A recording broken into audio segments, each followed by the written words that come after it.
Hey guys, not that. I guess I'm having technical difficulties on my end. I will give Danny a big shout out. I really appreciate him for joining the call.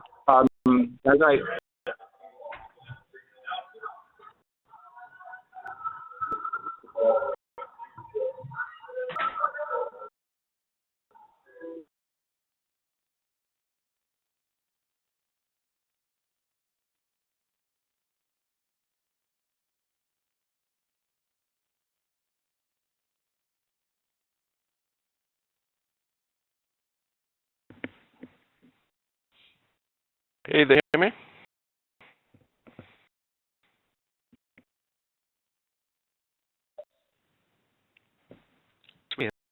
Okay, should we get started? Thank you for having me. Basically, gonna run through a presentation and talk to it here. You let me know if there's any problems, because I have some videos in there. I'm not sure how they're gonna play over WebEx here, but otherwise we basically, I'm just gonna talk to them if they don't show really well. But hey, I'm Danny Lange from Unity Technologies, where I'm leading the efforts in AI and machine learning. Before joining Unity, and I want to give you some context here where I'm coming from, because I've done a number of different things. Most recently, I was head of machine learning at Uber. And Uber is an extremely machine learning-centric company. I think everything is driven by machine learning. There are three key missions. They're all relying on machine learning. I saw all three of them. Number one is the core business, which is basically drives, riders, and trips. So it's everything that you normally consider related to the Uber app. There's lots of machine learning in there, going from the EDA of it up to prediction of which destinations you're likely to take, etc. A lot of machine learning in the back end, running that business, keeping drivers busy, etc. The second division in there is mapping unit. Uber is building their own maps. It's a pretty big deal, a very big effort, and they do so from a lot of various data sources. A lot of them are site imagery. So basically, being able to read street signs, business signs, seats, speed limits, all that stuff, and use that information to basically generate maps without doing it the classical way, which is to have 10,000 of contractors sitting and doing that by hand. There. And the last bit is, of course, the exciting thing of self-driving cars in Pittsburgh, and it gets us to supply infrastructure and help those guys with machine learning. They're using space too, a lot of deep learning there, but also a lot of traditional machine learning. Before joining Uber, I was GM of machine learning at Amazon. We ran what's called the Elastic Machine Learning team, which supported over 100 teams across Amazon to basically get machine learning into every possible team in the organization without that team necessarily being specialists in machine learning themselves. Their system was so successful that we decided to make a public version of it and launched that on Amazon Web Services under the brand of Amazon Machine Learning to basically make any customer of AWS getting access to this. Before that, I was many years at Microsoft doing machine learning. At Microsoft, I had this extreme fortunate moment to get to deep learning very early on in 2011 or 12, and work on GPUs from almost from the very beginning. So that was a very interesting time. And before that, I did 8 years of startups, 2 startups trying to create a voice-enabled virtual assistant. 4 years in one company called General Magic, where we built a service for General Motors under the OnStar brand. And then secondly, in my own company, do this for Mercedes-Benz, Volvo, Porsche, and a few others. And that I was at IBM Research building something called autonomous agents. So lots of fun stuff, but always sort of going in a certain direction of smarter and smarter systems. Let's take a step back to Unity technologies. When people know about Unity, I'm always happy when someone walks up and say that they do know Unity, but I don't really expect that. But if games like Pokemon Go and Super Mario from Nintendo, they are all built on our platform. Our software was downloaded 16 billion times in 2016. It 2.6 billion unique devices, and we have over 700 million monthly active gamers playing games.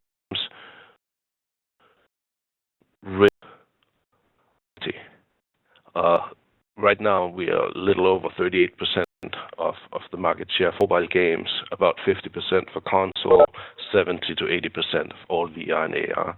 So we're actually, without anyone really knowing it, the leading gaming platform in the world. And I'm saying platform because we're enabling game developers to easily develop the games towards currently 30 different gaming platforms, going from iOS and Android all the way over to all the leading VR providers. I see a bunch of platforms here. We also enable developers to get easily create games through our asset store, where developers basically can sell components to other developers. So on this slide here, you can see you can get a medieval village for only, well, how much is $50 for the medieval village, and now you can build your game. You have a complete 3D model that you can navigate through down the streets, and you can put your own characters in there. You can maybe buy characters in the asset store, put them in there. Yeah? And looking at this is where I want you to sort of get the first sense of how this is interesting from an AI perspective. Yeah, because you kind of create a virtual environment here, and you can populate it. That's really asking for some interesting work using machine learning or AI. I want to see how this video comes over, and you need to let me know if it comes over at all. But this is a video done with the Unity engine, and to understand that while this is sort of almost Pixar quality, it is actually real-time rendering. You can download this on a computer and run. Everything you see here are 3 models that are animated. Just gonna let it play for a moment here.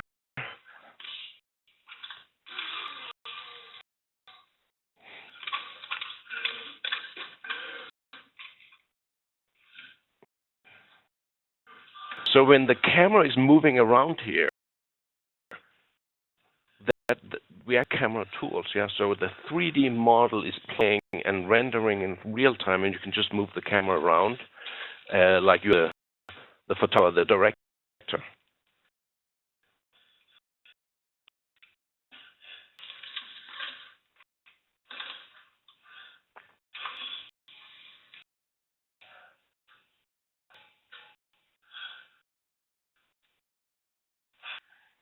Okay. This it's several minutes long. It's actually an executable. You can download it, several gigabytes, but it will run 30 frames per second on a computer with a high-end NVIDIA board. Yeah, and what we offered with that package is all vector packs, which is all levels of details for these characters. So you developer could go out and now make these characters in another setting. We provide an intern pack, an exterior pack. Yeah. So why this is relevant in a conversation about machine learning is that you can't imagine that the behavior of these characters, which is rendered in real time, could be interactively controlled through, say, reinforcement learning or other approaches, so that you in a game in real time interact with a character that has a very, very, cinematographic quality appearance. So just to give you an idea of how far this stuff can go, and you can imagine that you have VR goggles on, so you could walk around these characters. You could maybe put them and touch them. I wouldn't dare to do that, and see what happens. Yeah, so it's just an idea of what's right on the horizon, and you look at it. In the link of all this is actually the storyline, how to implement that, and that's we really need to take a step back and see how machine learning can help creating more interactive environments. So clearly see from my background that I'm not coming out of either the gaming industry or the movie industry, but from enterprise. I want to take a step back and just look a bit like at how organizations they create software today, whether that is for banking, finance, HR, or in gaming. Yeah, that they really employ this all-knowing programmer who works with a project manager, a product manager, a program manager, whatever they're called, that sort of really spec out every detail of what's going to be built. Program it, run the program that takes some input, produce some output, and then when they don't get exactly what they expected, they go back and they modify the program. Yeah, and I think that as an extreme Newtonian thinking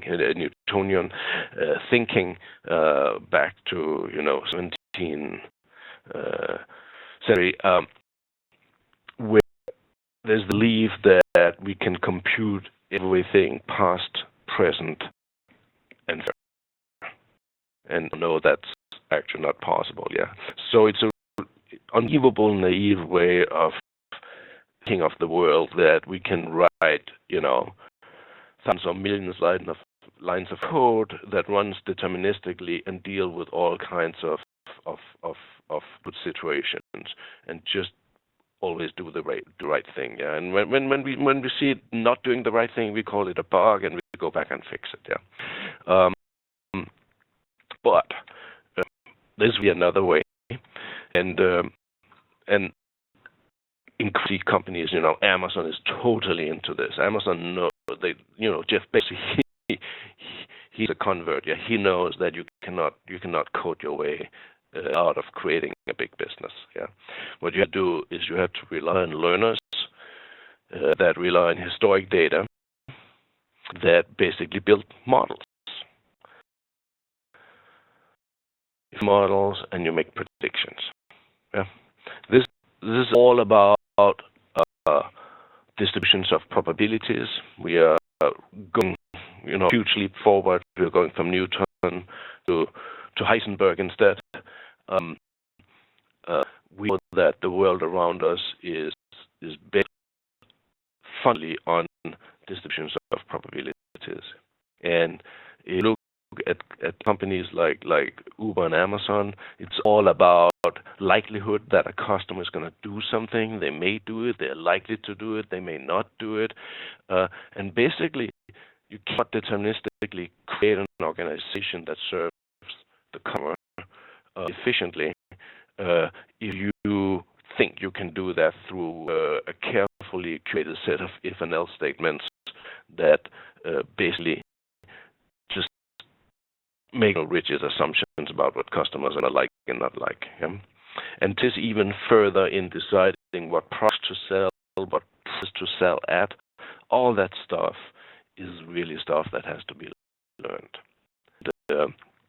And that's gonna go a bit deeper into now.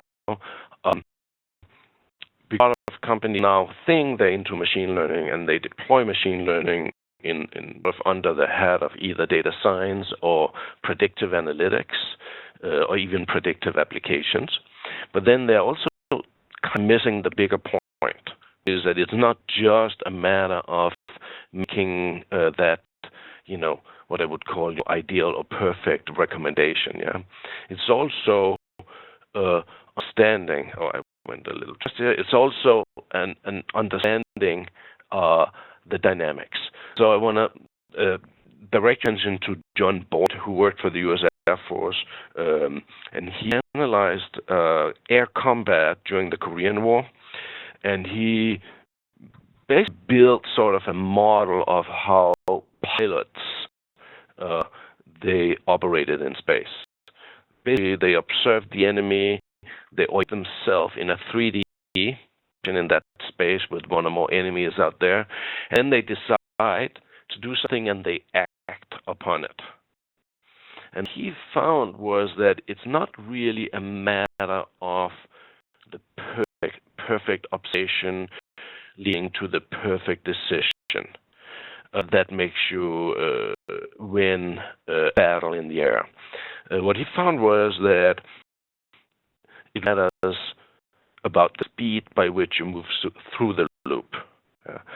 So his was that if you move faster than your enemy, even if you make a mistake, you have time to fix that mistake if you iterate through your loop faster than your enemy. Yeah? So if you, as an example, iterate, at least 2.1 times faster than your enemy. Yeah. If you make a mistake, you have a second loop around to act upon it before your opponent has acted. Yeah.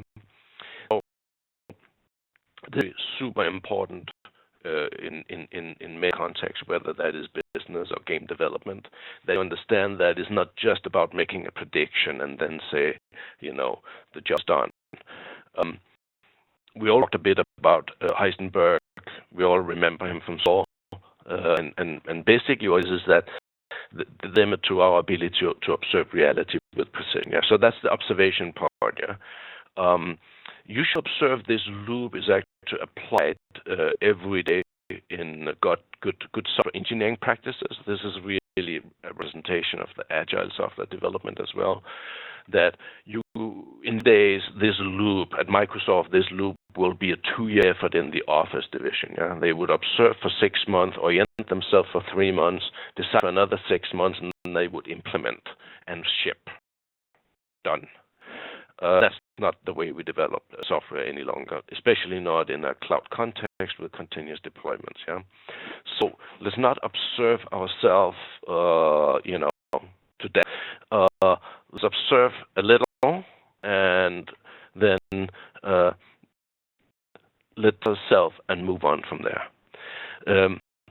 It all brings us on to Gödel, his incompleteness theorem, which is basically that when we do these observations, we orient ourselves and we decide to do something. So we build these models.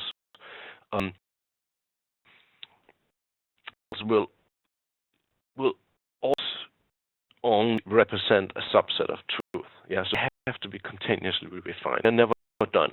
Yeah, and sort of the last aspect of this is Boltzmann, which we all know if we drop glass on the floor and it splinters, it does not randomly accidentally come perfectly back together again. Yeah, that's unlikely to happen. Yeah, so some people know this as Murphy's Law too. So basically, when we try to build something, things tend to want to break or change. So again, we have to constantly loop to maintain things. Yeah. So it's very important to think of this loop in a machine learning context. And I can give examples around recommendation that we're going to get back to later, that it's just a matter of making a prediction and then move on from there. Talk a bit about multi-term bandit and reinforcement learning, because to me this is like a very important way to implement the OODA loop in whether that is you're selling books, driving taxis, or playing games. Yeah. Go to Vegas for a moment, and this is, by the way, one of the most important algorithms at Amazon. Yeah. Netflix as well. This is a very, very important algorithm. Yeah. You want to go. You go to Vegas, and when we went to the amusement park, we knew that these slot machines, they would have, some of them would be better than others. We got that out, kits. Yeah. I hope that's still the case in Vegas, even though they're run by computers. I hope they're not too perfect, but we always identify machines that would output more money than other machines. Yeah. Essentially, there are different rewards from these machines, and the task you have is to basically objective you have is to maximize your winnings. Yeah. So you play and you learn something from playing the first machine. You play the second machine. You gain some knowledge. Yeah, and you constantly try to compute which machine is providing with the greatest likelihood of a payout. The key thing here is that as kids, yeah, we would find that machine that we felt gave the high out, and then we would exploit that machine. Yeah. The problem is that we as humans are not really emotional, so the bandit algorithms help us be automating this process by basically constantly find the balance between exploitation and exploration. So exploitation is that we see one machine paying out more than the others, so we to lean towards that machine, but we have some percentage of our activities needs to go to exploration, where we keep looking for the machines because there may be another machine that provides a better payout. Yeah, and that algorithm or that approach is just absolutely crucial. And I'm going to use an example at selling books at Amazon. Yeah. The idea was that I'm really going to personalize the service.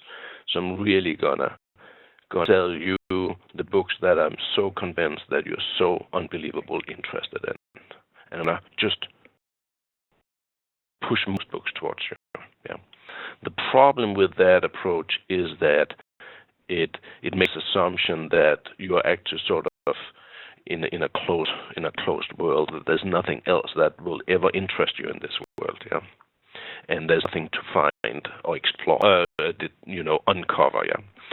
So what we found at Amazon is that it's very important to add a component of exploration in there. So when we would show you a lot of products that we would be very, confident in, that you appreciate, we will all constantly explore other products and to really probe. And that probing is so important because that's where you're going to uncover what you don't yet know about that customer. Yeah. Finance guys are somewhat actually use concepts, they use other terms. In their world, the exploration is more risk. Yeah. So your risk tolerance, that means that you explore more into known territory in your investments. Yeah, that's an example. So, and it is absolutely something that is really, really important. I want to take that a step further and talk a bit about reinforcement learning, which is, let's just say, is multi-arm banded on steroids. And essentially what we do there is that with reinforcement learning, we basically define a number of actions that can be taken. And it can be let's take Netflix, the Matrix that shows up when you go to Netflix on your TV, on your computer. They show you different images of movies. They can to show you different images for the same movie. They actually do that. They have multiple images in their in their repository for movie or TV show. Yeah, and the rewards function for them has actually changed over the years. And it was allowed getting you to watch the movies that you all like. Nowadays, so Netflix nowadays is really just get you to clean the shows they make.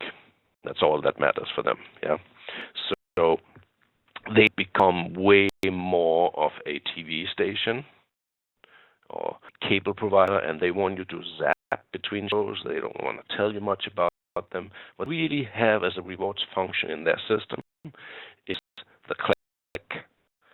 If very recently, they now have a thumbs up and thumbs down on movies. The stars are gone. Yeah. So their rewards function is click, and the actions are to show you a different set of images each show. So we detect a pattern that gets you to click.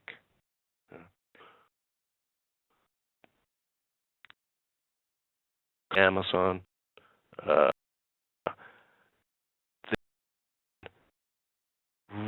What makes you click with a region, and I want to talk a bit about that. We're going to show some examples. This is a game of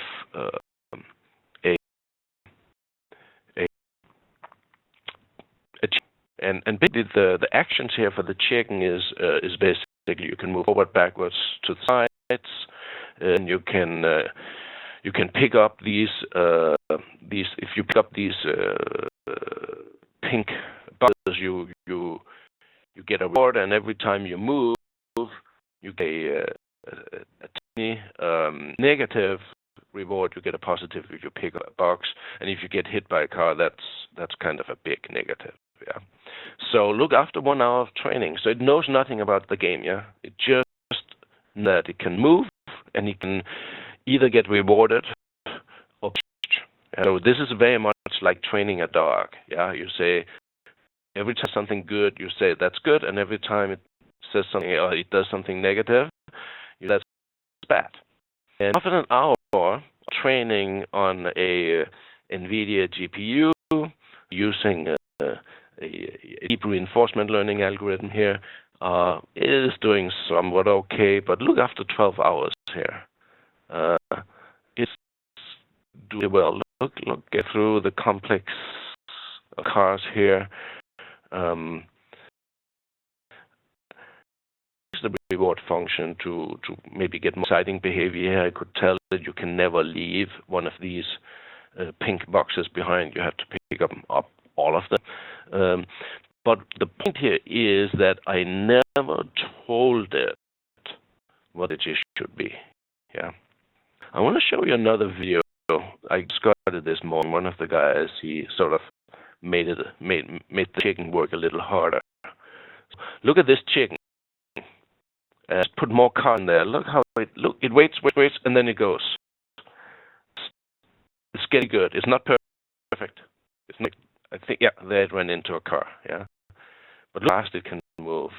And the exciting thing here is that I did not hire a C++ or C developer to sit down and figure all this out. Yeah, I bet to let the chicken here try over and over and over. And this is super relevant outside the king space as well. Yeah, it's just a demo. Yeah, you actually want to play that chicken yourself. Yeah, it's not fun watching the computer playing so well. Yeah, but the point is, think about using an Amazon, an Uber, or Netflix, or an Airbnb, or any of these companies with a lot of customers. Yeah, you kind of want to be the computer chicken here, learning how to more to these customers, yeah, how to get more clicks to your Netflix original show. You don't actually necessarily want to know how to execute that. You really want to put a big there with deep reinforcement learning algorithm, and then you wanted to learn how to get people to click. Just get the chicken to cross the road. And you'll learn, and we'll talk a bit about that in a moment, very complex strategies. Yeah, I want to bring you over into the real world and show you a mechanic. This is work done by, among other people, Jeff Snyder, who I worked with at Uber on self-driving car project. Yeah, this snake is reinforcement learning again. This snake knows nothing about how to crawl. It's not by a robotics developer. Yeah, so it's using reinforcement learning just like the chicken. Yeah, and you see, it could not figure out. It never figured out how to cross the tall barrier. But then we made the barrier 2 inches or 1 inch or whatever it is. It figured out initially sort of randomly how to get over by wiggling off. And then, yeah, and it reuses what it already learned towards a toy, and it refines it. Yeah, so now what are we now? We're in 3rd grade now. Yeah, we went through 1st, 2nd, now we're in 3rd grade. Yeah, and it's struggling. Look, but it figures it out in a more building upon what it already learned. So you see, it tries to repeat the same technique. Yeah, not getting up where initially it couldn't figure out to get over. Yeah, but we're in 4th grade now. Yeah, so you learned in the 2 other grades. Yeah, and look at the real time here. The speed by which it moves. So you can imagine how long time this project takes, yeah? And you have to sit and watch this thing, and when it gets successfully on the other side, you click with the mouse and give it a, reward, yeah? So again, here is an example of if you look at this, if you carefully look at this snake, and you count the number of small stepper motors in there, and then think about the software you would have to write in C, C++, C#, Java, whatever you want, that control each of these little motors to make that wall. That's an incredible programming task. This people are actually doing with most robots today. They code them by hand. Yeah. Here's an example of a robot that learned to climb this barrier. Yeah. Go back into the virtual world and show you a lot of music on this one. Try to avoid 7 movements, 7 actions I can do. A reward is that she really would swing. Yeah. Again, it's the same algorithm as I've showed you. It's the deep learning algorithm all the way through. But in this case, look, swing. There's now a certain pattern to the actions up there. Not perfect, but figured out to do right movements in the right on the GPU. And now look, actions up there. They're much more systematic if you look at it.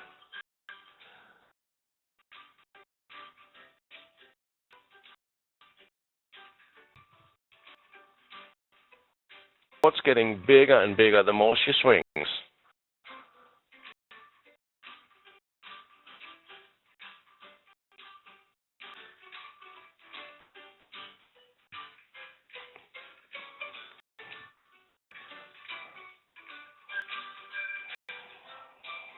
Okay, so this view of the girl and swing is essentially developed in Unity, use deep learning to basically train the character. So it's not implemented. We utilize, in that one, it's done by a Japanese developer. It's actually not done by my team, done by a Japanese developer. But the point is that the physics engine in Unity here, you have gravity, you have friction, you have inertia. You saw the girl's hair being pulled by gravity, and then you basically say there are these movements that she can do, and I have no idea in which order they should be put together to have her swing. Leave it up to the system. So in some cases, this could be an NPC, a non-person character in a game, that you normally would sit down and hand code to have a proper movement. Yeah. I'm going to show you back. I promised you to get back and talk a bit more about strategy. So here's a example from Google's DeepMind. So we're using the same algorithm, the deep learning algorithm, in these examples. This is the breakout game, and it's another example of how to train a computer to play. In this case, an Atari game. And you will see this is very similar to the chicken I showed you. Yeah, it's not so good early on. Actually, it's really, really, really bad. Again, it knows nothing. In this example that DeepMind did in these games, it basically providing the computer a view of the game and the score, and then 16 movements on the joystick. Now, after 2 hours, it's getting really good. Anyone who ever played this game they know that there's certain strategy. This is not a good strategy. You shouldn't play it from the bottom up. You should actually do smarter than that. And look what happens after 4 hours of training.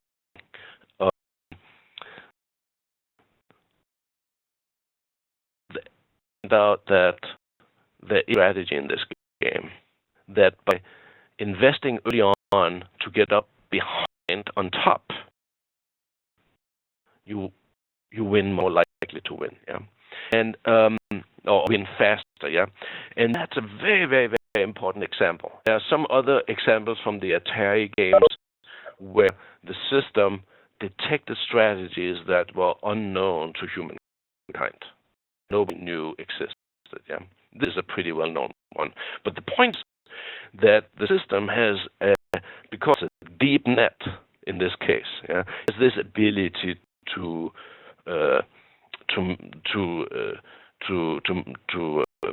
remember a long chain of events that leads to a high payout. So in a shallow net, additional machine learning systems would just stay at the top level where they would just play straightforward, yeah, and go for short-term reward. It's important that these systems, they find that there is something called long-term value. That, for instance, if you were Amazon, yeah, I could sell you 2 books for each $5 today. I could back off, and then tomorrow I got a $30 book instead. Yeah.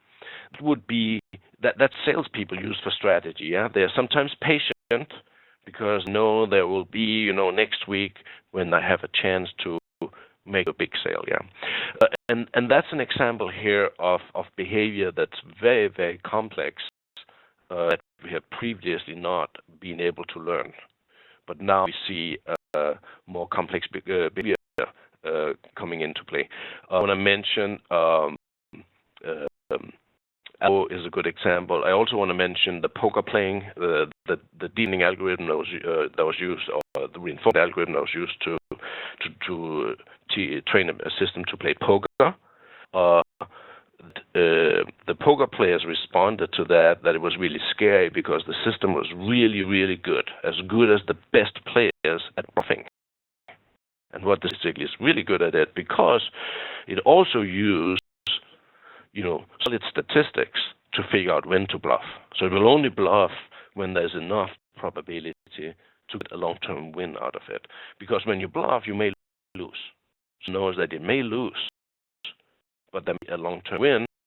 But that long-term win I should only go for if there's a sufficiently probability for that. And it learns that over time, yeah. So that's also fascinating. I'll go summarize this a bit. Some of the things here is sort of a mixture of stuff in a real world and stuff in a virtual world. It's important to sort of understand that the boundaries, they are sort of becoming a little unclear. The mechanical snake I showed you, I trained that snake, the Unity engine, before building it. So I built it. I have more, and I will probably to do some adjustment. I will also be able to train a lot of snakes. I can train maybe 1,000 different snakes, different length, different number of sections, different length in the sections. I can every half an hour I can buff the snakes that just do not seem to be able to learn to climb the barrier, and spawn new snakes based on those successful ones, etc. All stuff is really from my perspective. I have a physics engine. I can do rendering. I have the assets. I don't have to build characters. I can just focus on animating them. I'm using deep learning. I produce tons of data when I let these games play, and deep reinforcement learning is just incredible powerful in all that. Close out with a couple of pictures here. I did work on self-driving cars at Uber, and everybody is so fixated on all these cars driving around. I believe at this point Google have been driving 2 million miles of real roadway. It took 8 years. So saw a note that Uber is driving about 20,000 miles a week. Yeah.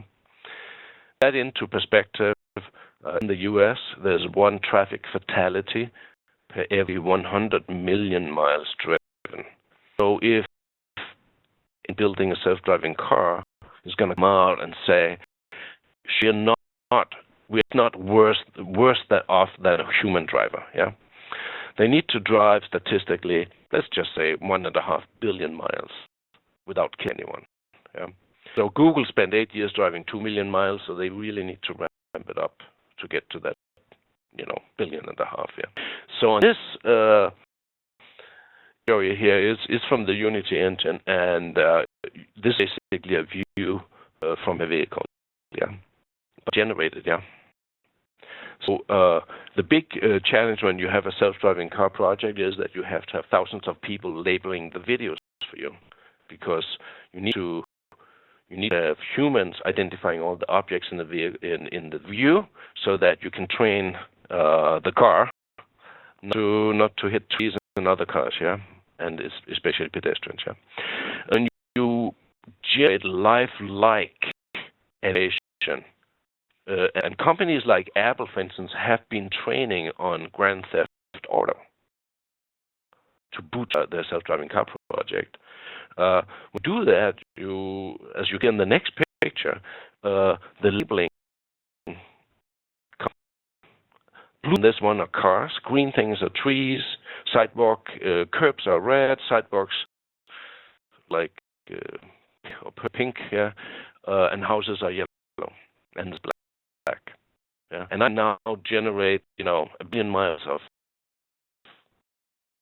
road videos, yeah. I can basically write some code that makes cars drive up and down, and once in a while they stop. Once in a while, a kid will jump out in the street, and you need to for that too, yeah. So that example of how you can train a virtual world and then get into the real use in the real world, yeah. Last video this one, I'm just gonna show you a handle. If you have not seen it yet, it's a fairly new video, Boston Dynamics. But this is a robot that is encountering a lot of situations that cannot be programmed for. Yeah, you cannot write C code and embed it in a local computer inside there and predict everything that is deal with. Yeah, and see, it's keeping the balance all the time. You see a lot of behavior where you sort of let's call them arms. To help here, it can, handle that kind of stuff. Looks keeping its balance. See sort of the movement. It's just constantly keeping it balanced.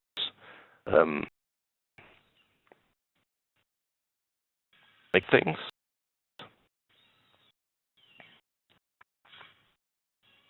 But think about it. This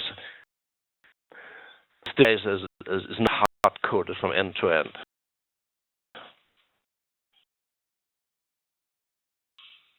Notice the wheels, how they're slipping from time to time, so it's just hard to keep the balance, yeah? Dealing with all these stances that I've never seen before.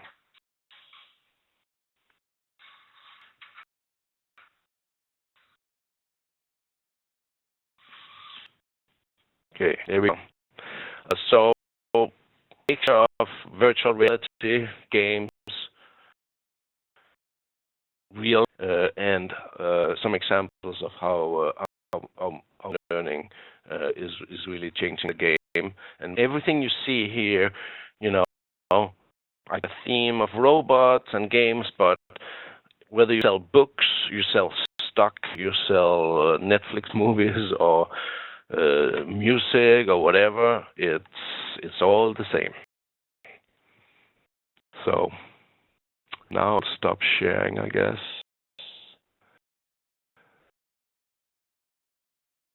And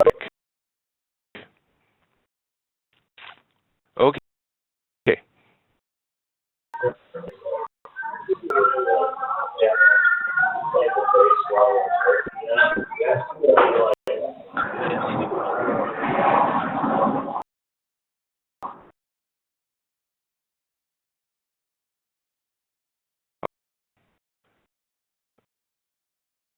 So, I see one question in the chat.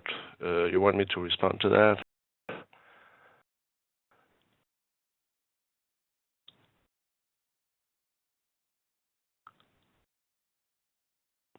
Question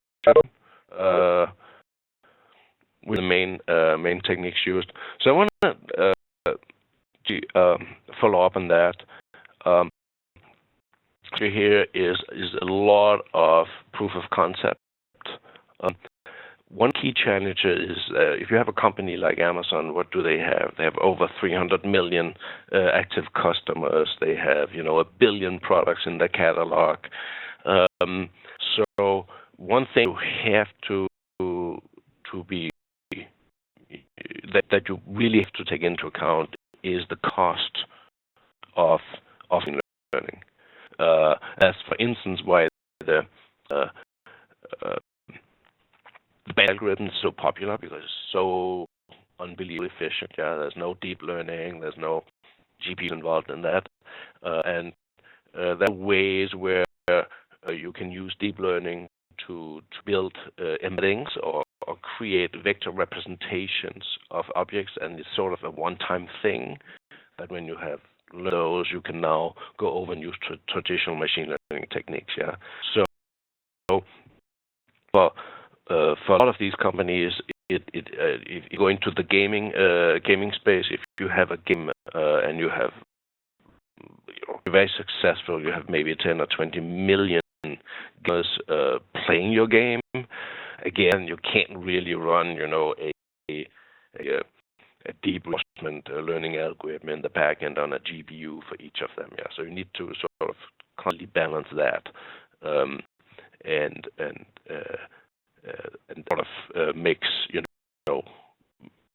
whatever is in the details when you move from a something that's conceptually possible to to how you would implement it in a real world. Yeah. Uh,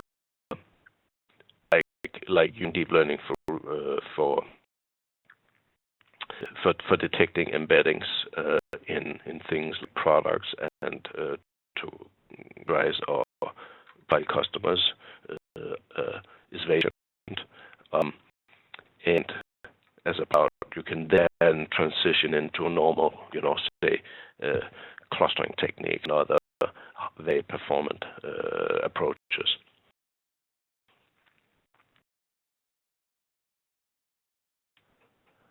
Any options? Dave's going to unmute myself. Hi.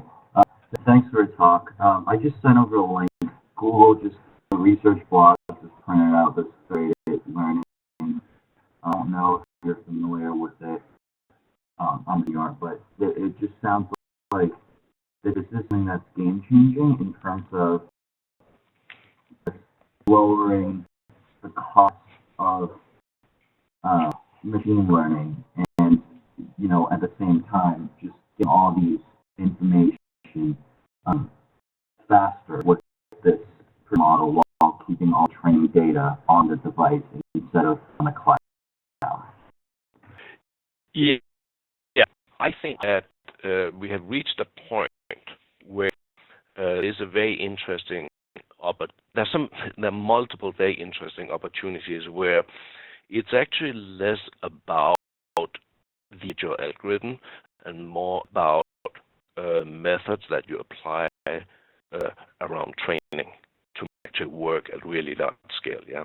So my example of using synthetic data for pre-training a car, brings up sort of the whole idea of transfer training. Yeah, can I train a car multiple billions of miles in a virtual environment, and then what I mean when I bring it out on the real street? Yeah. And do that successfully and bring it out, and then we can polish off training, a little on a real street, and then it's fine. Then saved a lot of money. Yeah. I've sped up the process a lot because I can do this virtually at extreme scale. Yeah. And that's some examples. The snake is another example of where you sort of cannot solve the hard problem immediately.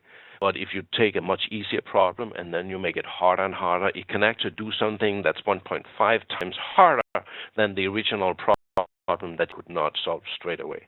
So what does that mean if you're on Amazon want to sell books? Yeah, should we sort of figure out how to train a system on one way, and then it gets better and better, and how's that going to work? So the research into methods for training that sort of somewhat independent of the algorithm itself is, to me, a very interesting space.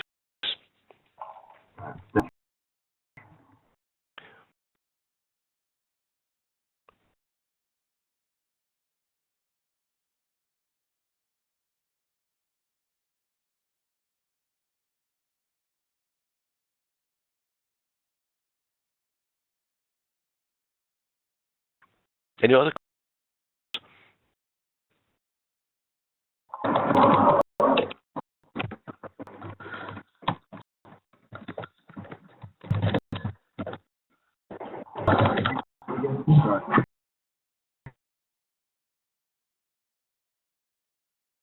I want to learn more about machine learning, specifically the mathematical side, and how to implement all.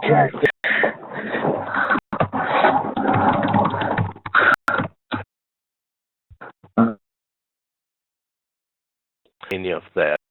There was a lot of noise. Sure. I'll just reiterate. Someone interested in delving a little bit deeper into the technical side of machine learning, resources would you point towards? Right, I'm taking a few classes by Sebastian Thorne and Andrew Ning. Are there any, I guess, more hands-on resources, and where would you point to? Yeah, I think is the learning is that there's a couple of reasons, a couple of issues or challenges. Yeah, number one is that it's super, really very, very, very much applied mathematics. Yeah, I have a lot of people come to me who wants to get deep into machine learning, and then I ask them, why did they study applied mathematics? And they will be like, oh, I was always really bad at it, or I hated it, or whatever. So number one, it's generally bad to sort of pursue machine learning from the theoretical perspective. A lot of people try to do that, but it's not necessarily constructive. Yeah. The other challenge is that it's moving so fast. So a lot of stuff is changing. Yeah. So there's a lot of stuff that I've seen examples of machine learning groups working 10, 15 years on something. One walks in the door with new algorithm, approach, new thinking, basically outdo fields of work. And that literally happens. Yeah, I have like a handful of examples of that. So my recommendation is to move down a path of agile thinking here, which is go and use some of. I really recommend something like Keras, which is a framework on top of TensorFlow. I recommend TensorFlow directly. There's lots of, and it doesn't have to be deep learning here, but there's a lot of Python experiments, a lot of tutorials, many tutorials, and I really recommend just basically work through some of those tutorials. That they will give an incredible sort of hands-on experience of this, so that it's not really it's still magical, but it's not cryptic any longer. When you go through these tutorials and actually test some, on some interesting data and get some results and get a good hands-on feeling of how this works. That's really what I recommend the most. Reading books, sitting in on Stanford lectures, but should that too, but that's not how you really get a good sense of it. It's some hands-on work using a notebook to, sort of be able to iterate over this is also very good. Some awesome. Browse the web. Search for some of these, machine learning data sets, visualization. There's some very good examples of data sets that you can sort of visualize your ability to get the algorithm to learn things the right way to get proper classifications. And when you have done this, it's kind of, you get so deep that you never, it becomes real, and the world is not quite the same again after you try that.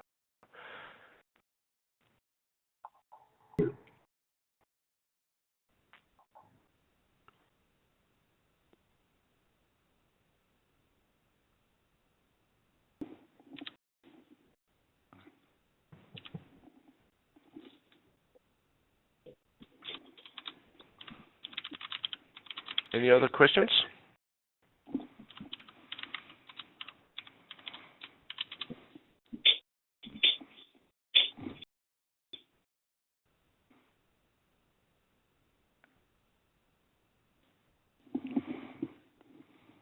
Okay. I really appreciate me. I'd love to talk about this, and I hope you are at least half as excited as I am about all this stuff and how it's changing anything around us. I thank for your time. Thank you. Danny.